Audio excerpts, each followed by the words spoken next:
Hey everybody, this is Rydo and we're back to Darksiders 2. Please subscribe and click that notification bell. So we've hit the maximum amount of inventory on one of our 5 or so different types of weapons.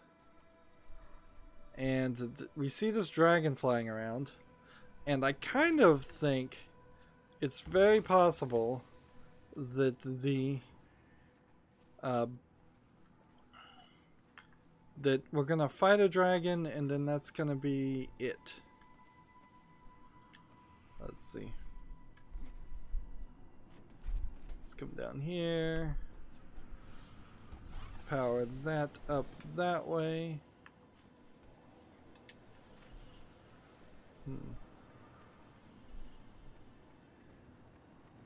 So here's what I'm thinking we do. We take this, we activate. Ooh, we don't have Soul Split. So then let's take this off and power this one. So maybe it will flop around. And I don't even have my push option. Okay, so this is just gonna flop around, which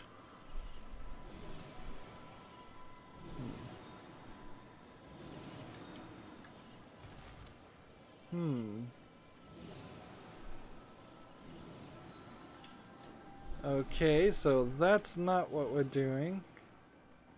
So maybe we are grabbing it.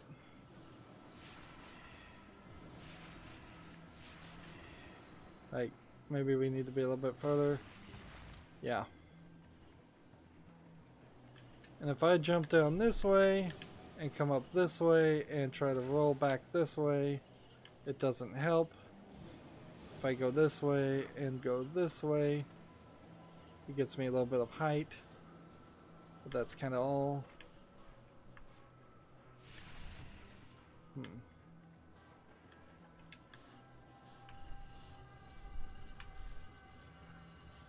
So did I need it just to climb up this wall to get up to that? Was that the entire puzzle? Seems like it.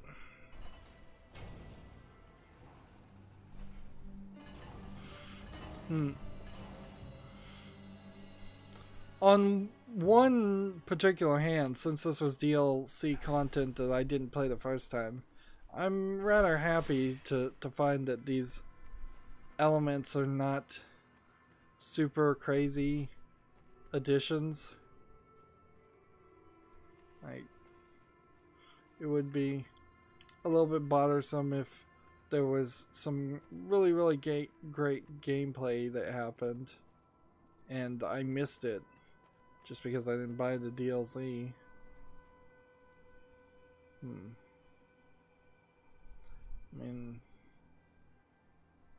suppose I could bounce it around and try to get over there.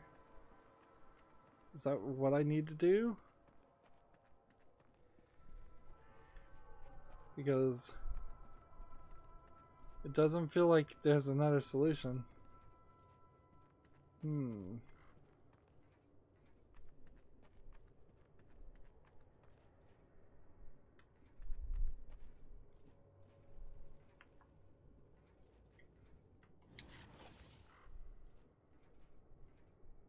Put that down. Put that there.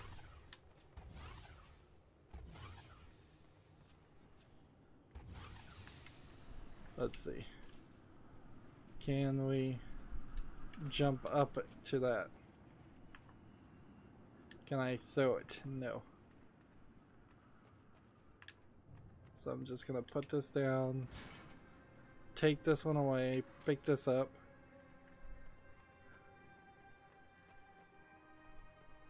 Come back over here.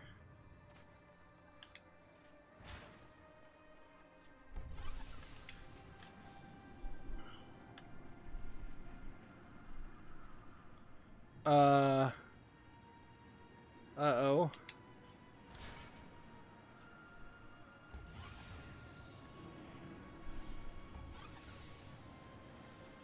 So I'm noticing in this puzzle area there's a lot more happening.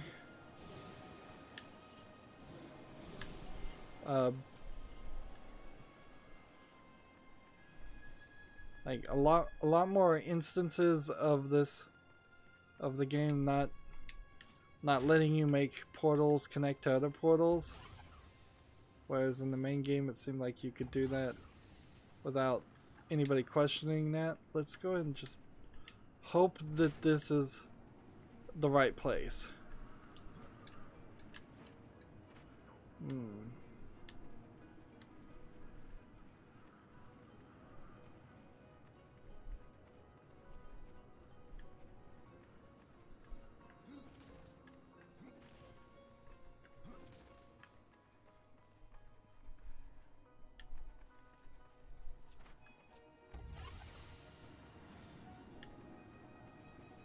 See how the portals don't let me connect.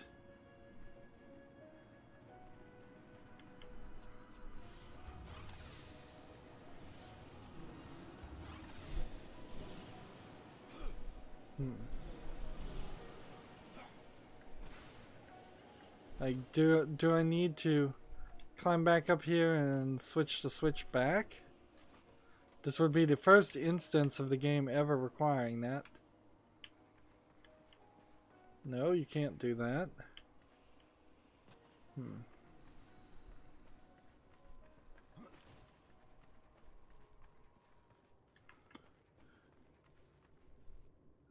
And I put that there. And I put that there. It's not like I see another...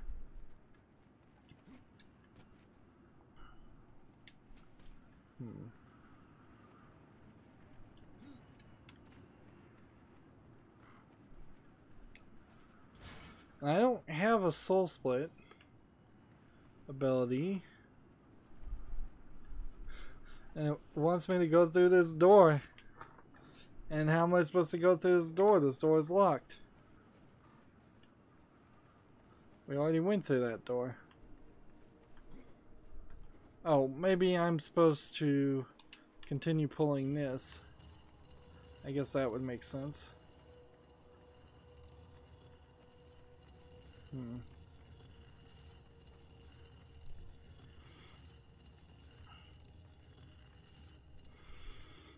Every puzzle in this game practically ends up like this.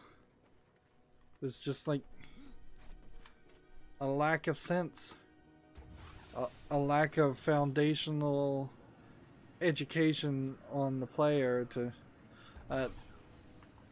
like when you compare this to the first room in Portal 1 where you're forced to walk through a portal so you understand how portals work, and then the next puzzle forces you to learn some new concept about the portals, and you do that through nearly every puzzle.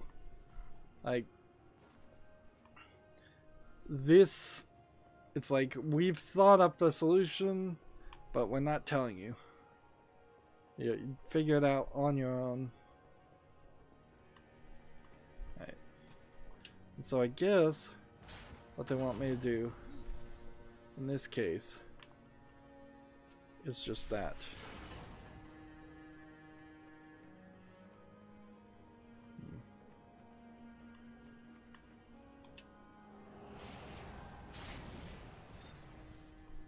And it's just shooting a laser beam out into space.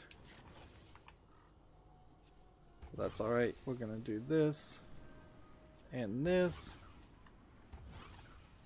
and then we're gonna grab the ledge, and we're gonna rotate and hit nothing that way, and hit what we needed to hit over there.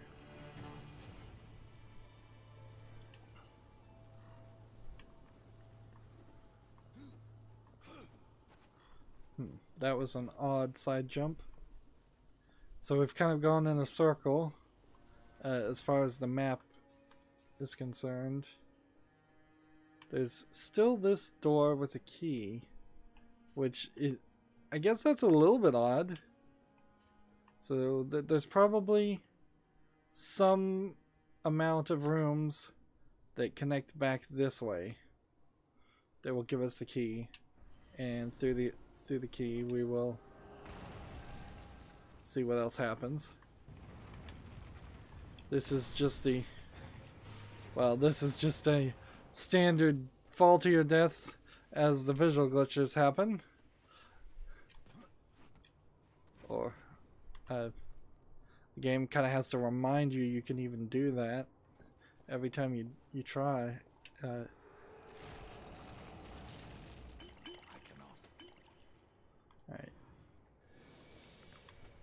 Take one. And this really just feels like another fighting section. Seems like we may get a key. I don't even think you get dungeon maps on this DLC stuff, which is fine by me, I suppose.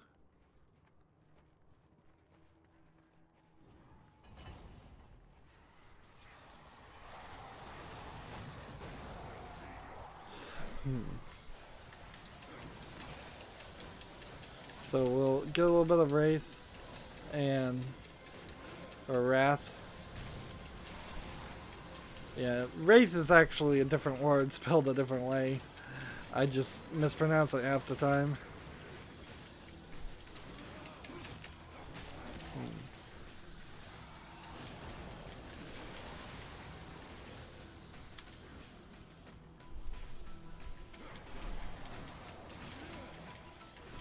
One more guy to kill. Super easy on easy. But I'm cool with that. And let's start hitting these guys hard.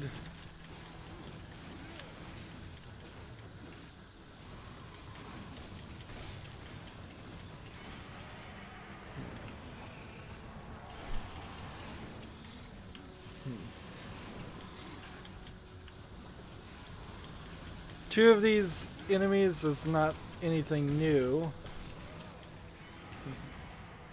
So I imagine we'll probably fight something a little bit more.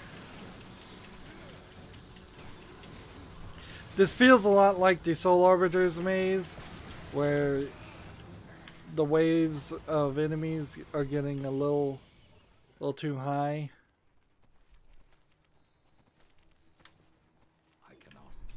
And so we need to now drop 2 pieces of inferior weapons. So we'll just, his level 21 can be dropped, and a level 22 can be dropped.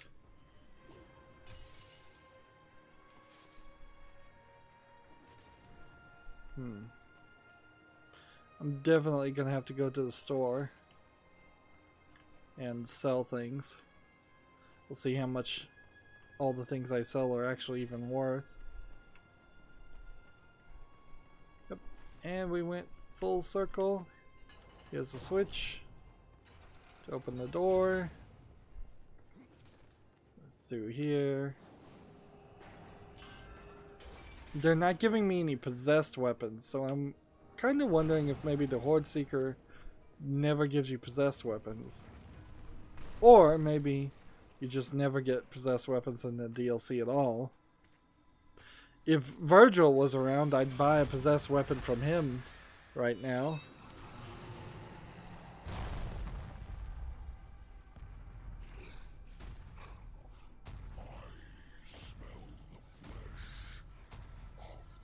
The subtitle was really early. Ready for his end. You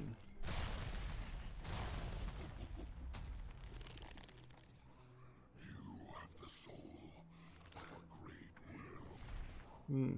Why do you serve the lost king? I serve those who summon me, my essence incarnated by their will. I mean to destroy you. You may destroy this form, but you cannot destroy me. Mine is not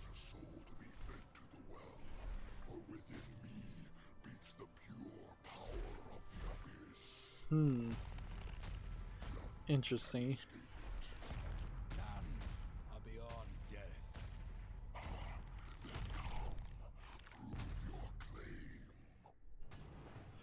So like we really needed a fight like this at the end of the game, or near the end of the game, that instead of fighting just a chaos form of a character we'd already fought before. Let's see.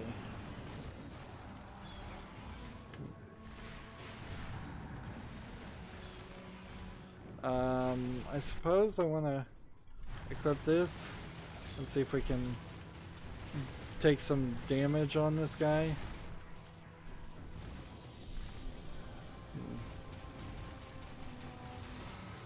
Like,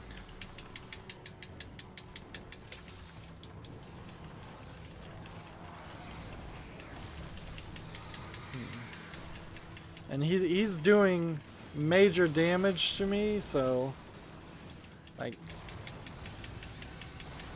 and I'm on easy, so I'm confused. Like, what am I supposed to do here?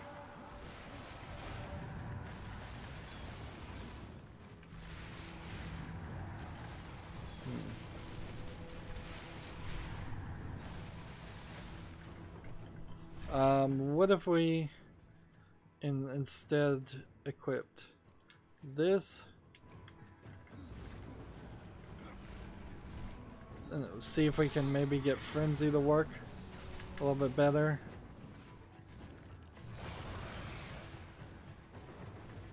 So now he's in some kind of chaos form.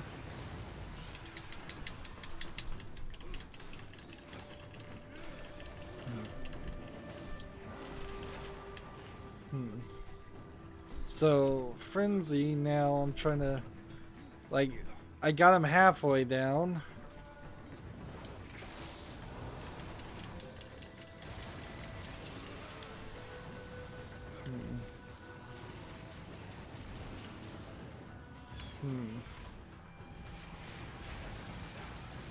And now he's doing kind of different dark attacks on me.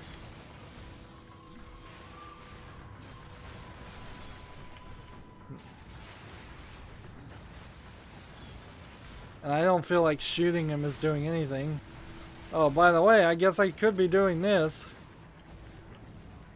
And maybe that would be the right move.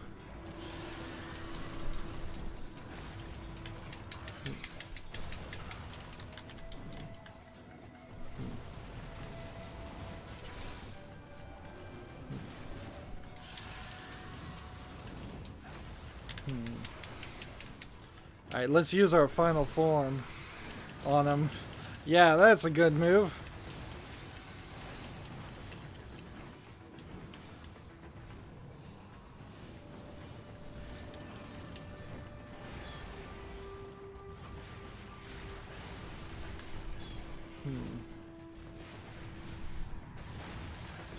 How did I switch back to away from my gun ability?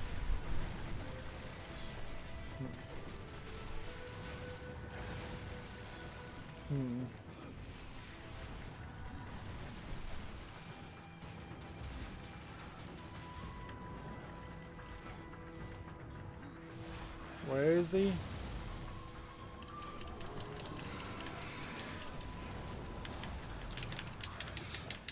So my frenzy ability, I'm about to die.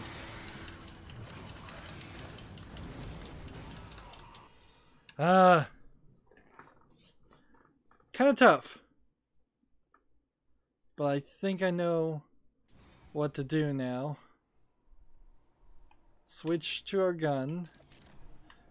Maybe go into full-on attack mode in the first place. Set this as our main attack. Let's try this again. And we'll just go and skip and do this. You can see the frenzy attack did a decent amount of damage to him. And he's kind of in this different mode now, where I need to dodge.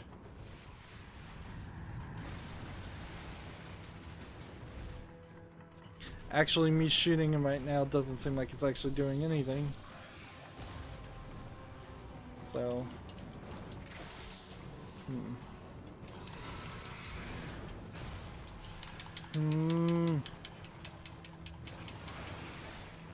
let's go ahead and do this.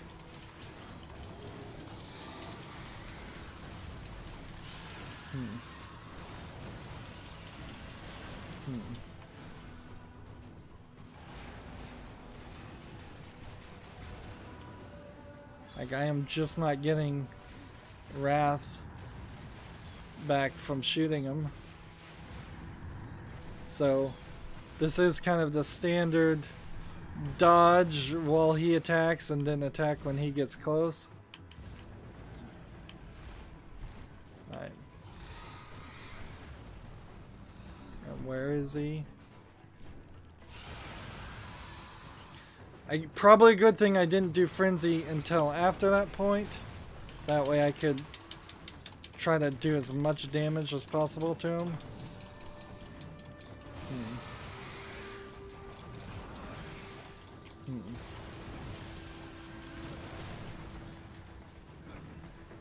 So we'll take another Wrath Potion.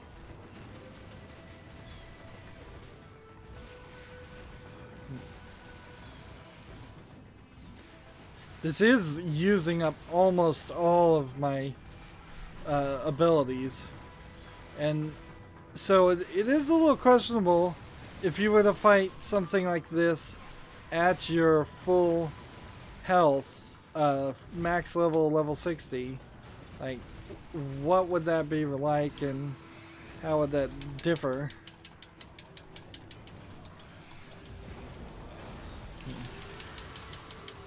Right. Come on, hit him.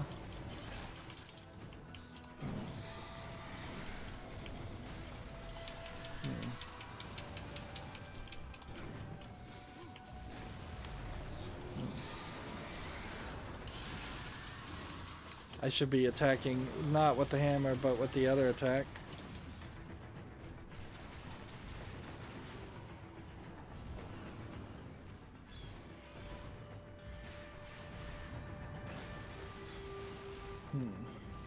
I have 2 health, and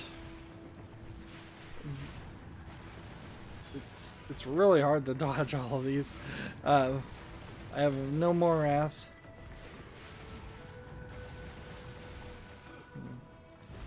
And then he wants to fall down and hit me.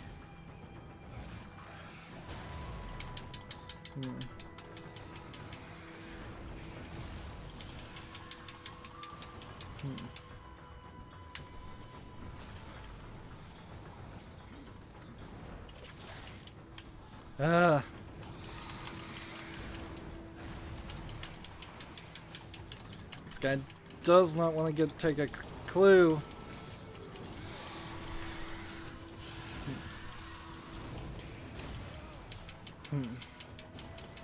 I almost got him.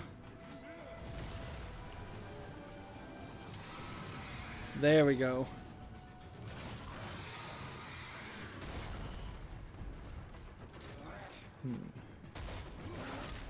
And now we get the cutscene.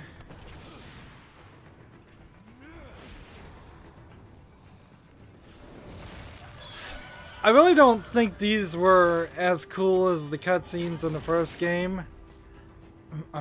Maybe it's just because I feel like the fighting style with death is just not as cool as War's fighting style was. Like, I never really felt rewarded or happy seeing one of those cutscenes. Is there any more? I don't think there's going to be any more things to pick up. And yeah, we can, suppose, double check the map before we leave, just to be certain that there's nothing to pick up. Or So you return. I suppose you want a share of the treasure. Fear not, Rydo. Ostagoth has his reward. Ostagoth has left you a gift. Check the world map for tomb locations. Alright. Tomb of the Deposed King.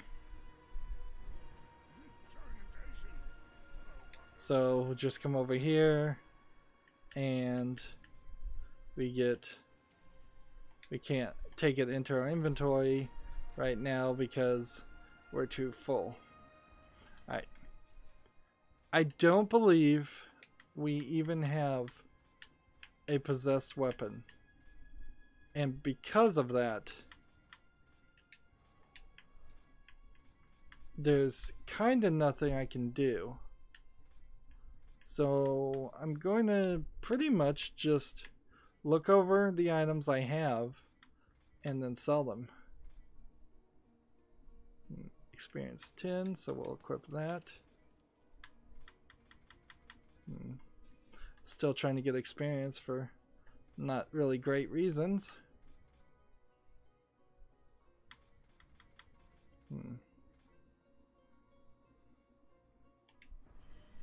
Okay. So now we come over here and there's no legendary possessed weapons available for purchase.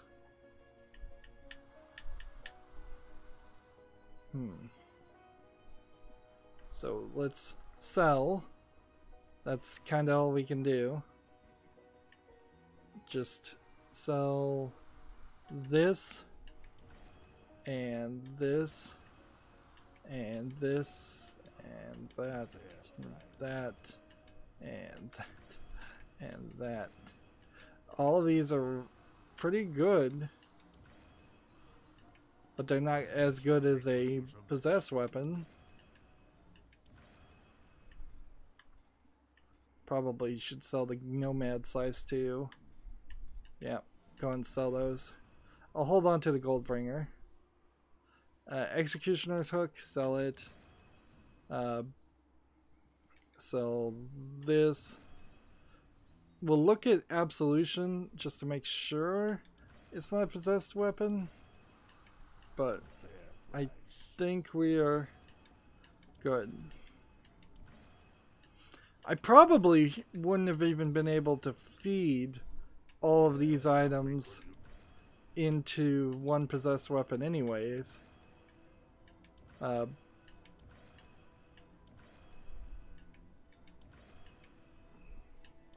There we go. Next, so this and this and that and that. That. We're about to top out over 1 million. We probably won't get quite that high, and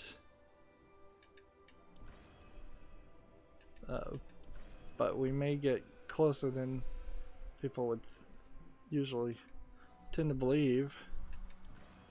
Some of these are really cheap pieces of things. I probably have been sitting on some of these items for a while.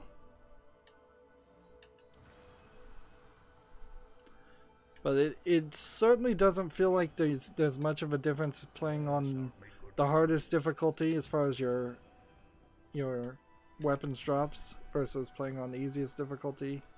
It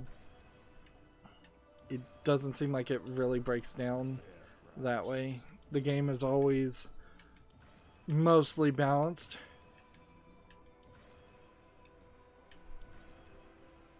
Let's see. Sell that. Sell that. We still have no idea who Ostagoth is or why he wanted us to kill that dragon.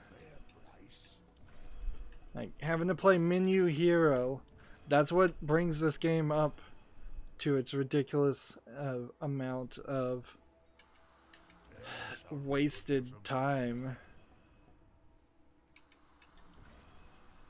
Let's see. This is better experience. Sell that, that, and that, and don't sell that one, and sell that one, and that one, and that one, and that one, and that one, and keep on selling. So this is the experience one I would be using if I wasn't using the Horde Seeker. And we can't sell any of these. And we were almost up to 1 million. And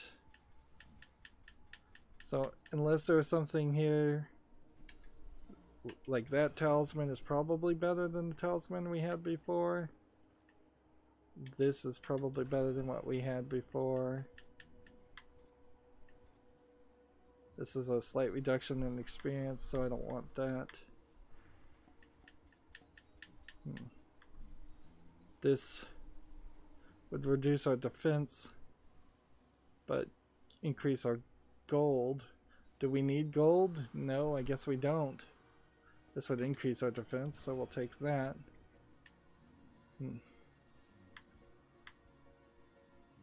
So it'd increase our arcane but decrease our defense, and I wouldn't want that. Alright. Meanwhile, we'll take that, and we're back to where we were.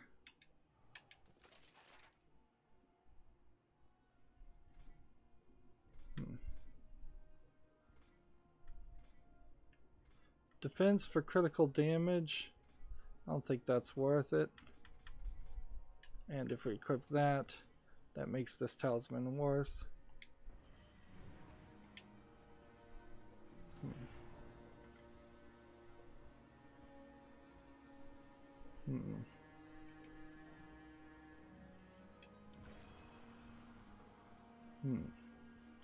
I keep forgetting to look at Absalom.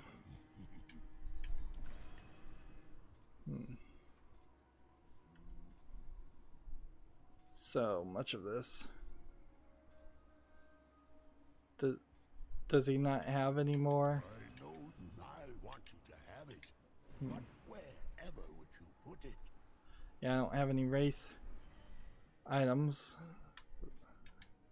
Yeah, Absolution, not even a possessed weapon.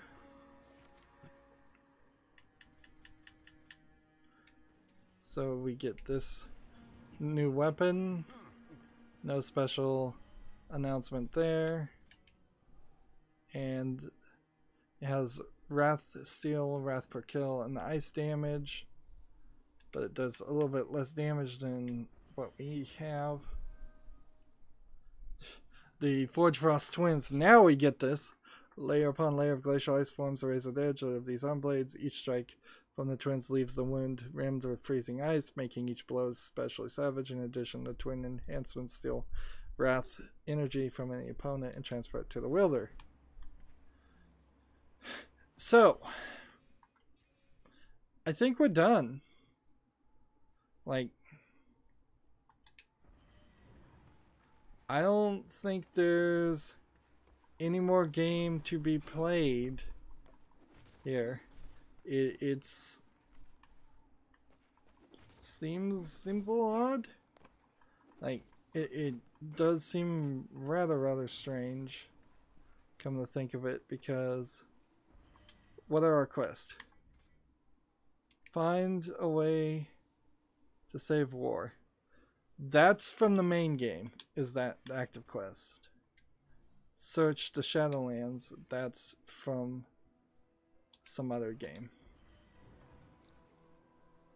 So we are right on time. An hour and a half to do this section.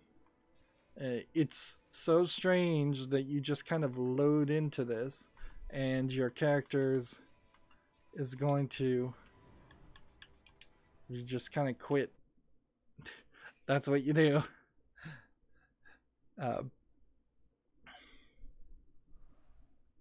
Yeah. So you just load into these additional campaigns. Why were these not fast travel points on maps somewhere? Somewhere around the Tree of Life. That would have been the thing that would have made the most sense is, hey, there's these portals around the Tree of Life. Deal with them. And that's Argyle's Tomb. I imagine the Abysmal Forge is going to be very similar and do about an hour and a half. And I imagine the final campaign, the Demon Lord Belial, is going to be very similar. It could be that Argyle's Tomb was potentially the easiest, but that dragon fight was kind of hard. Everything else was actually rather easy. But you definitely didn't need this extra stuff. Anyways, we've gone 30 minutes. That's it for this recording. As always, I ask you to like, share, subscribe, comment, and watch every second of my videos. If you want a friend or follow me on any social media sites, there's a whole bunch of links down below in the description. When you do subscribe, please click the notification bell.